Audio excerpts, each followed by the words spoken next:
You're watching Recounting Gaming. Enjoy the video.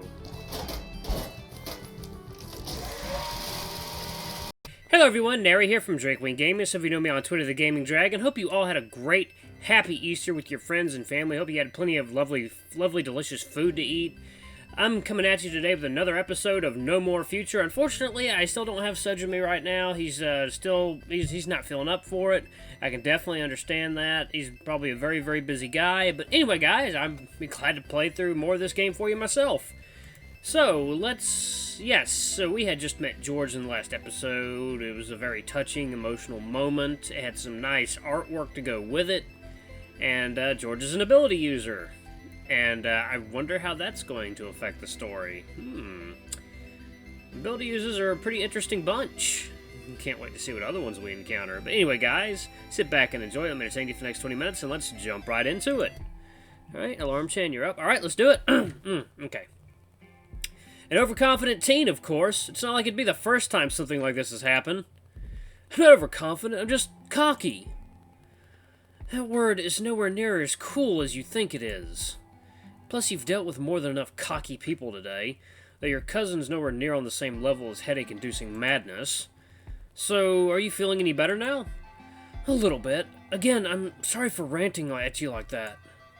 It's alright. I know I deserved it. No, you didn't. It's not like it's your fault that you...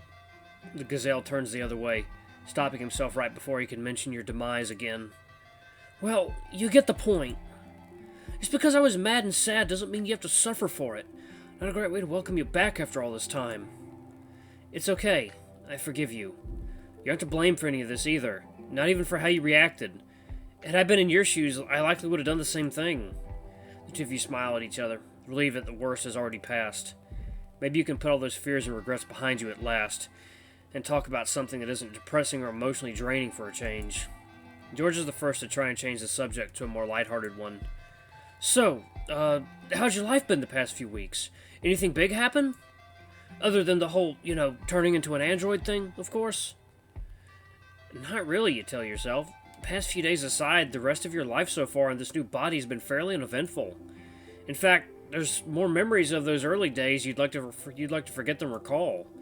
Well, there are a few things I could mention, but they're all pretty recent, and besides, there's probably more interesting stuff you want to hear about first. Really? Like what?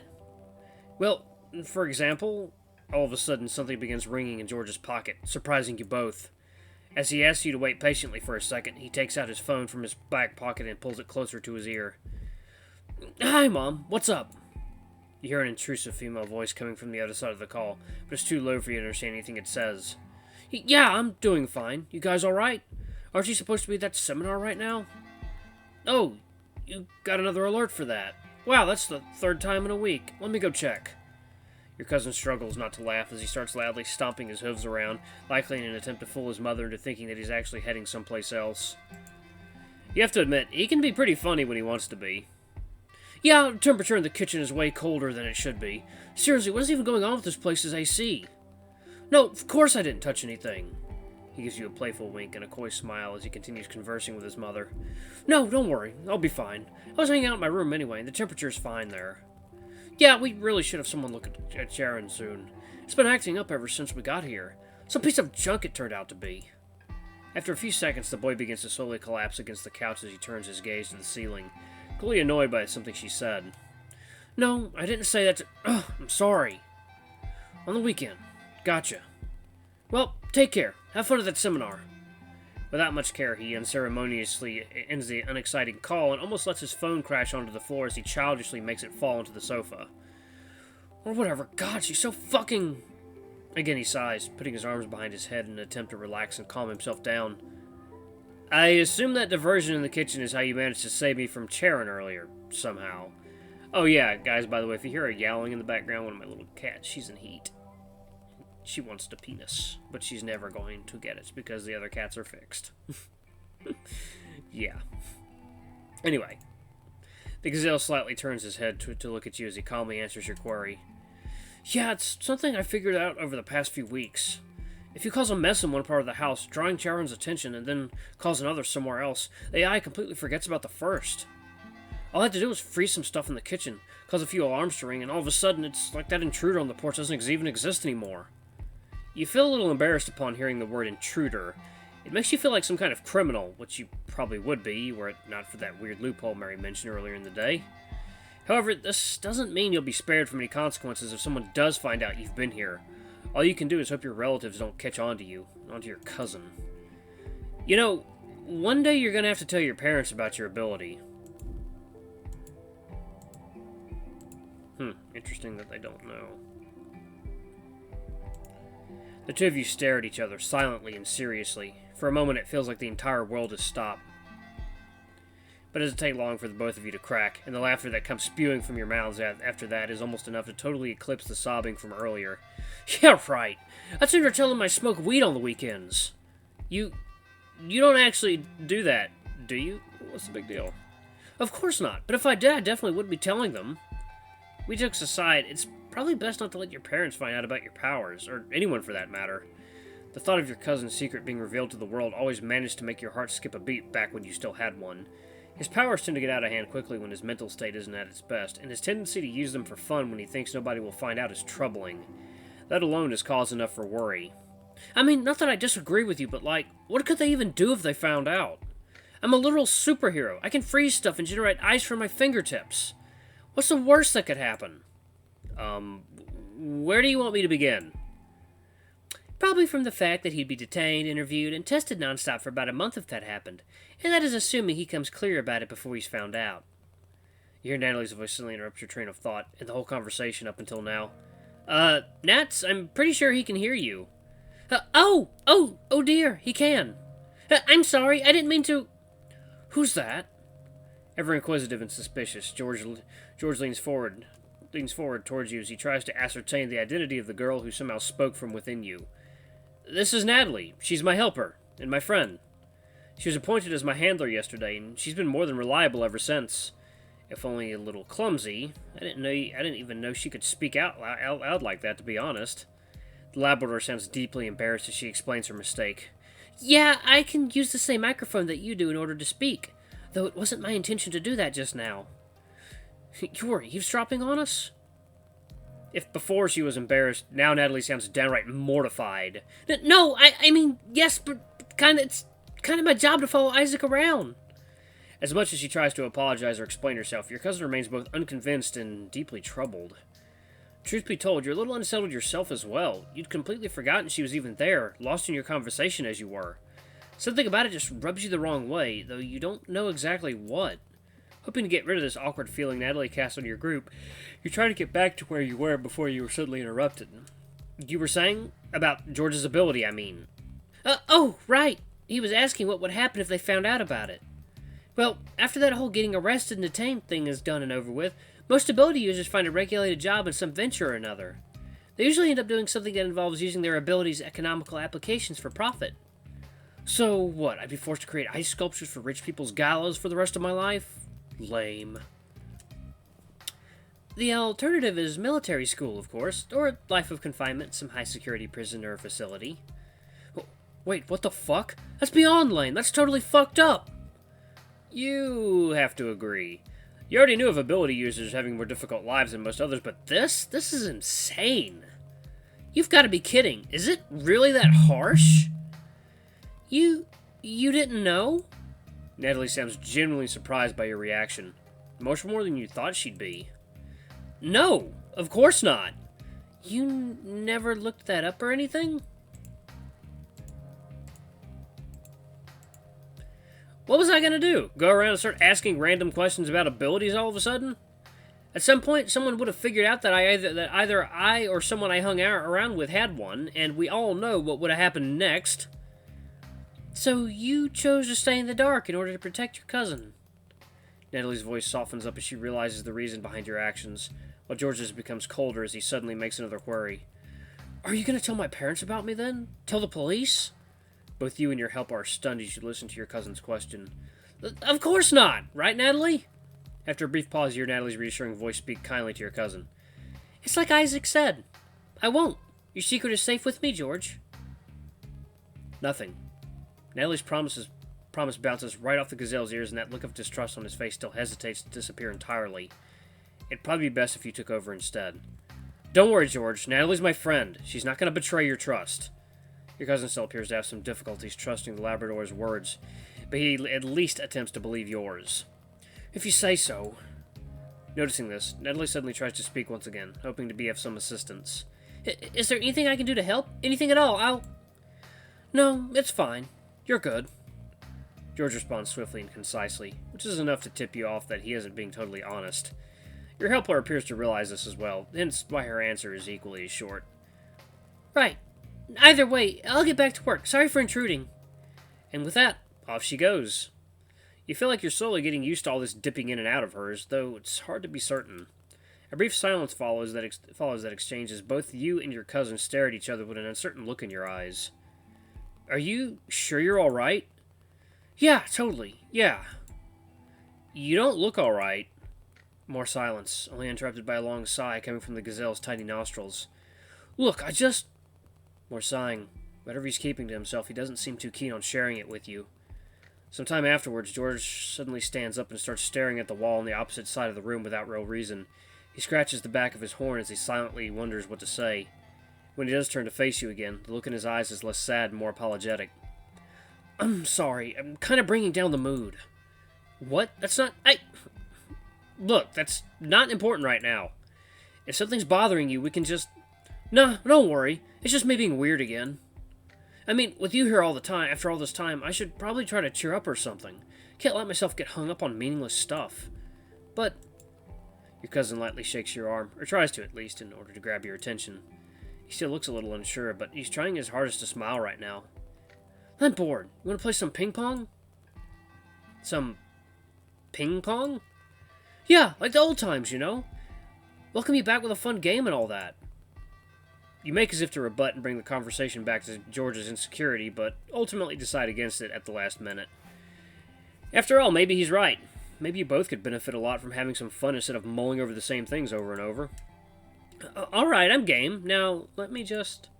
You briefly scout your surroundings, but find no surface onto which you could play a game like ping pong, or any other tabletop game for that matter. I don't see any tables laying around. Though, I suppose that doesn't concern you. Yep, leave it to me, Isaac. I'll show you what I've been practicing in the past few months. He's gonna make one out of ice. Gazelle bolts from the couch and walks up to the middle of the living room, leaving you behind to quietly observe his work.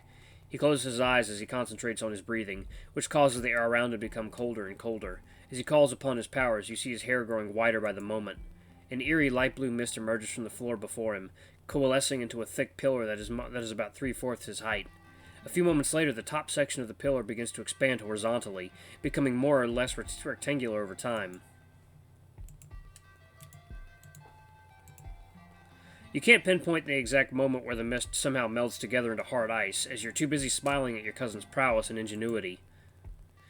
I'm pretty impressed! You've come a long way from those small statues you used to make as a kid! The gazelle's hair returns to normal as you approach him. When he turns around to look at you, you notice that his expression looks quite annoyed. Oh, don't remind me about those. I hate those shitty crystals. Come on, don't be like that. Remember when you gifted me one for my birthday, and it melted as soon as you left my house? Oh my god, that don't make me remember. It's so stupid. It wasn't stupid, it was nice. I love that gift. For the 2 minutes you had it. With a warm smile on your face, you approach the gazelle and his creation from behind, interested in seeing it from up close.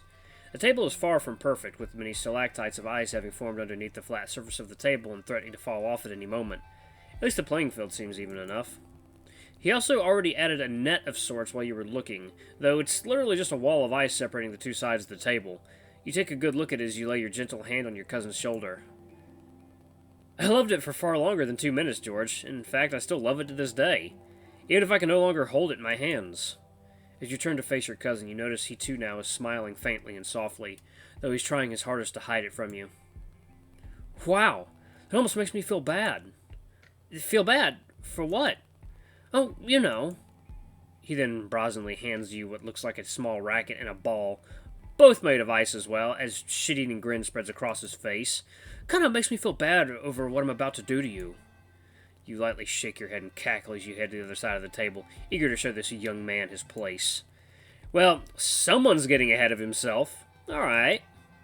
As you're walking, you take a good look at the tools he handed you, especially that peculiar-looking ball.